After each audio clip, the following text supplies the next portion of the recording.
Welcome back with another video. This is the Back End Handyman, and I'm going to show you how to solve a jingling in the front of a 2010 Chevy Suburban. We'll start off with a video what it sounds like to begin with.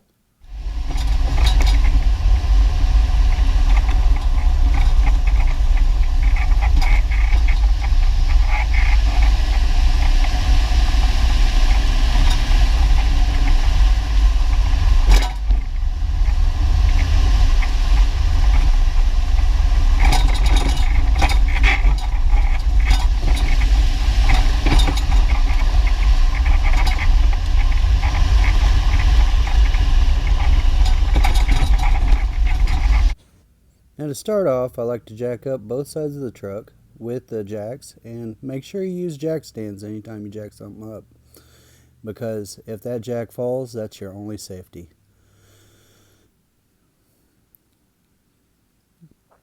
I like to use my leg to help with it, so I don't have to get up and push down and put all my strength on it. Easy cheat way there. Then I'll slide my jack stand under this side, and we'll get started on the actual removal of the linkage. I used a 15mm wrench in the socket. I don't quite remember exactly what it was, but the wrench I think was a little too big. The socket was actually it was a fractional socket, so put my wrench on top and I put my socket on bottom. You can see the linkage there, how bad it was. The grommets were gone, the rubber things that hold it back and forth together. You can actually put your wrench, this is the driver's side, I put my wrench up against the shock, and then I took the socket on the bottom side and I went ahead and started unscrewing it with the bottom side, and the socket, the wrench held on the thing on top. Now I took the passenger side off first. You see how easily that sway bar moved up and down? If you don't take them both off at the same time, it is kind of hard to put them back in. Yeah, you see how corroded this bolt is? Oh my goodness. After a while, the water gets trapped in the plastic spacer, just starts eating away at that. There is no water resistance to it, so it just gets up in there and starts eating away. Eventually it'll snap, but luckily the sway bar is not a super important part. It just keeps it from swaying too much when you turn or when you go around something. It kind of keeps your front end together instead of individual, which makes it go way up or way down without. This is the old passenger side. You can see the linkage there. Rubber grommets are all gone. Went ahead and slapped one together just for this video, this picture right here, so you can see what it looks like when it's together. This is the part number to Oreillys K700538. It's only going to fit the 2010 Chevy Suburban. It is a Moog brand. It was the cheaper. Now, the instructions really don't have much pictures. It has a picture of the bolt that comes through, how far you're supposed to screw it through. It tells you you're supposed to hand tighten it till the threads are to the top of the nut. That's kind of hard to do. You'll see that in a few. I put the bolt on, down through the very bottom. The washer goes on first, and then the boot. And we put it through the actual A-frame there. Then we do another boot,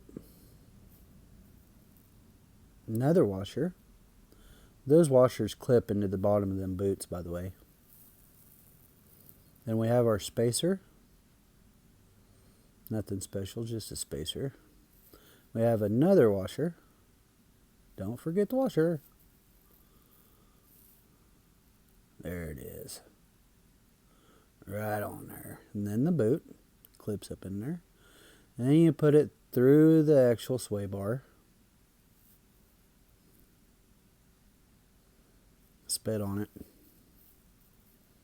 Then there's your other boot. And then you put your nut on top and hands tighten it into it.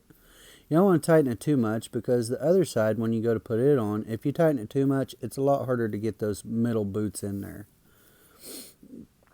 Now you see I kind of already got this one together. Went ahead and threaded it through there. Right here's what I was talking about. It's kind of hard to get that boot through there if the other side is tightened down a little too much. Makes it really hard to move, see? Then you have to squeeze it up in there.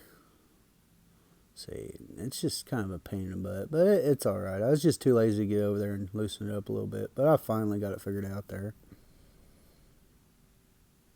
Then you just thread your nut through the top there. Just hand tighten it as tight as you can get it, and then you get your wrenches out.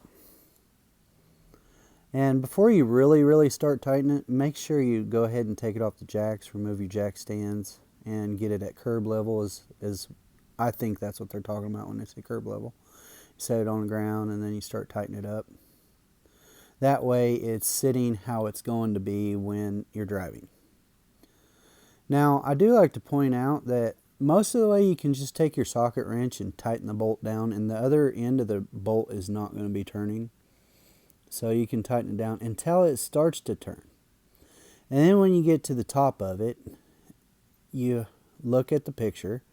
And of course, mine here, it don't look like it's through near as much, but it was pretty darn tight just when I got to it. Now right here, I lowered the other side of the truck so I could go ahead and tighten the driver's side.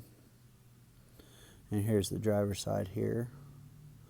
Go ahead and tighten her down. Make sure she's really tight.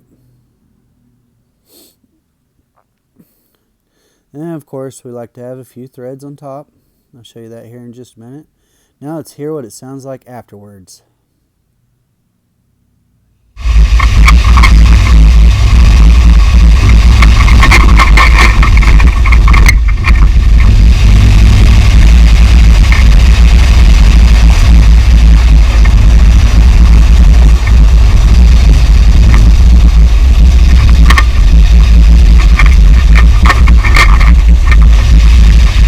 Lot better in my opinion. Give me a like, subscribe, and click that bell. You have a good day.